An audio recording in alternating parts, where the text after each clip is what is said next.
नमस्कार, सोशल संवाद में आप सभी का स्वागत है। मैं आकाश पोद्दार। जैसा कि आपको पता है, कल शराब घोटाले में अरविंद केजरीवाल को गिरफ्तार किया गया है और इसी विषय पर आज हम चर्चा करने बैठे हैं और हमारे साथ हमारे सहयोगी शशि भूषण जी मौजूद हैं। कल सर देर रात को अरविंद केजरीवाल को गिरफ्तार किया गया है, तो सवाल ये उठ रहा है कि क्या ये जो गिरफ्तारी हुई है तो लोकसभा चुनाव पर इसका इफेक्ट पड़ेगा?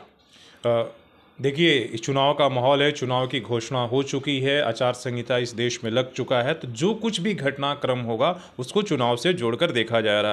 देखा जाएगा। उसमें कहीं कोई मतलब आप किंतु परंतु नहीं है। तो अरविंद केजरीवाल की जो गिरफ्तारी है, भले ही ईडी ने गिरफ्तार किया है, लेकिन जो टाइमिंग है, जिस तरीके से, जिस जल्दीबाजी में, आप देखिए कि सुबह जैसी ये हुआ कि सुप्रीम कोर्ट ने गिरफ्तारी पर कोई रोक नहीं लगाया है कि ईडी अपना काम करते रहेगा, ठीक है। इसके बाद देर रात वहाँ ईडी की टीम पहुँचती है और भारी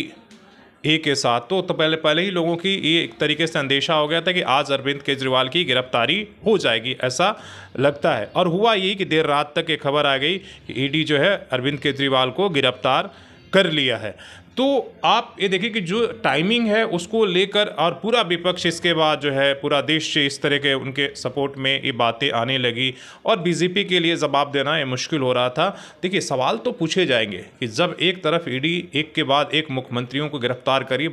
इस बात से इनकार नहीं किया जा सकता है कि भ्रष्टाचार हुआ है या नहीं, वो तो न्यायालय तय करेगा, वो ईडी सबूत देगा। लेकिन जो टाइमिंग है, जिस तरीके से टारगेटेड हो रहा है, आप देखिए हेमंत सोरेन को गिरफ्तार किया गया, ये दूसरे मुख्यमंत्री आपके हो रहे हैं, आपके इसके बाद अरविंद केजरीवाल, तीसरा कौन और नंबर आएगा?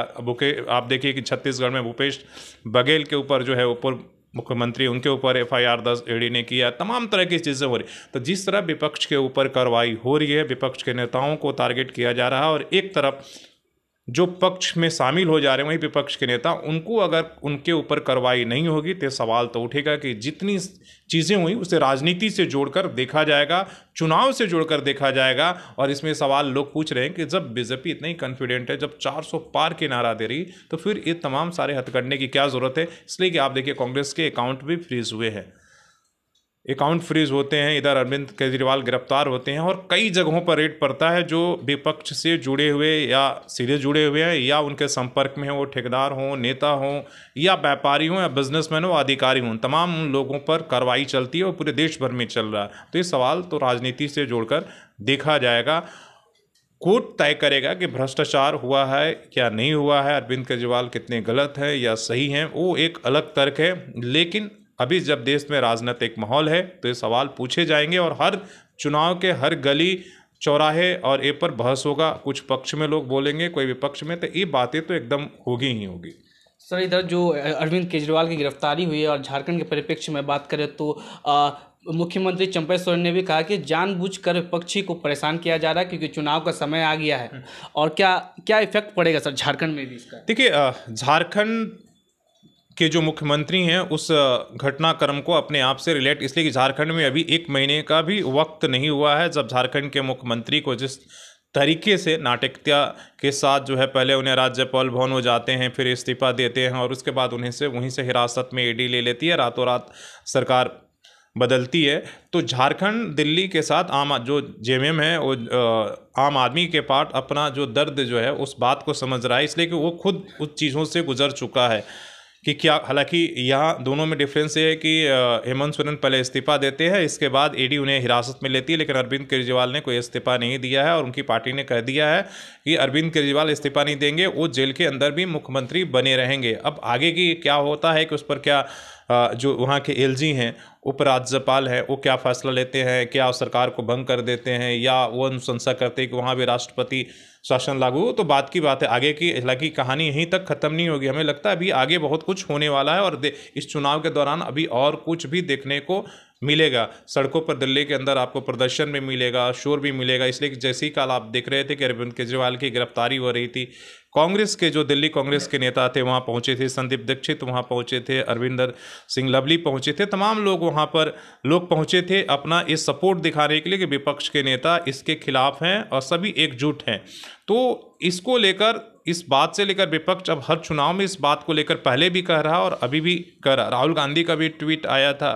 कि लोकतंत्र को खत्म करने के लिए एक डरा हुआ सरकार, जो एक डरा हुआ प्रधानमंत्री जो है वो मरा हुआ लोकतंत्र बनाना चाहता है, इसलिए इस तरीके की कार्रवाई कर रहा। हाँ, जब आपने देखा झारखंड के मुख्यमंत्री भी इस पर एक तरीके से भड़के, उन्होंने कहा कि एक से बाद एक विपक्ष के मुख्यमंत्रियों को आप निशाना बना रहे हैं, मतलब आप डराने की कोशिश कर रहे हैं, आप जो है एक तरीके से फंसाने की कोशिश कर रहे हैं। और झारखंड और दिल्ली,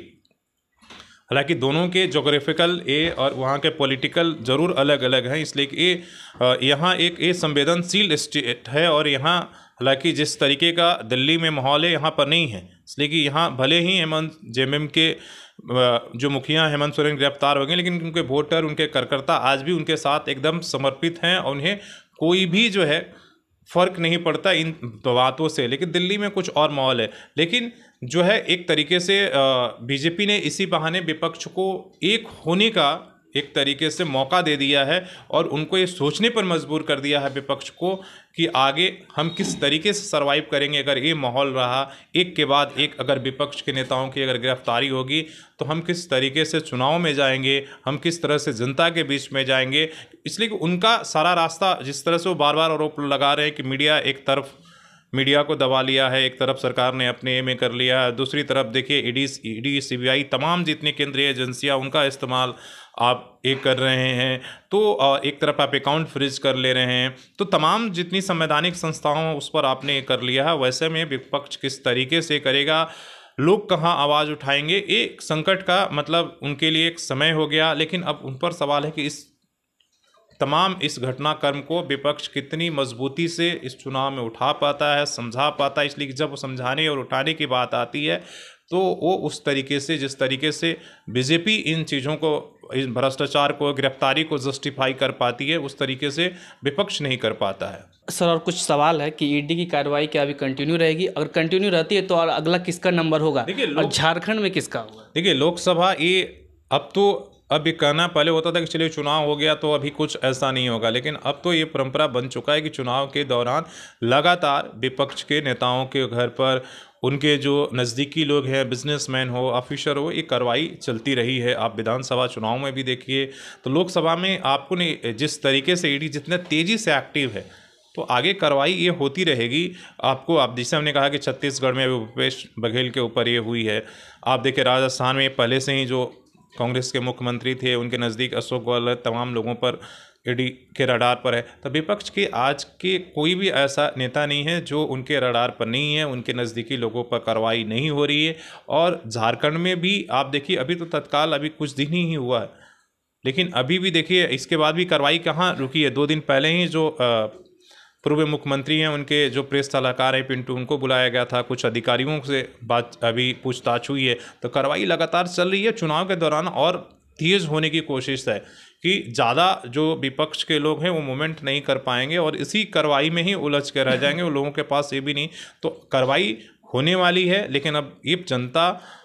और विपक्ष तय करेगा कि इस पर क्या उनका इम्पैक्ट, इस चुनाव पर कितना इफेक्ट होता है, क्या वो लोगों के पास ये बातें, अपनी जो बात है वो पहुंचा पाते हैं, और लोग, अब आम लोग उससे रिलेट कर पा रहे हैं कि नहीं, कि इन पर ज़्यादती हो रही है या नाइंसाफ़ी हो रही है, किस पक्ष में वो खड़ा होते हैं, वो लोगों पर तय करेगा कि क्या कुछ होगा। बहुत बहुत धन्यवाद सर। तो जैसा कि आपको पता है, लोकसभा चुनाव और नज़दीक है, और इसी बीच ईडी की कार्रवाई एक लोकसभा चुनाव में बड़ा इफेक्ट दे रही है। तो ऐसी अपडेट के लिए सोशल संवाद के साथ जुड़ रहे हैं। तब तक के लिए देखते रहे सोशल संवाद। मैं आकाश पोद्दार अपने सहयोगी शशि भूषण के साथ। जय हिंद।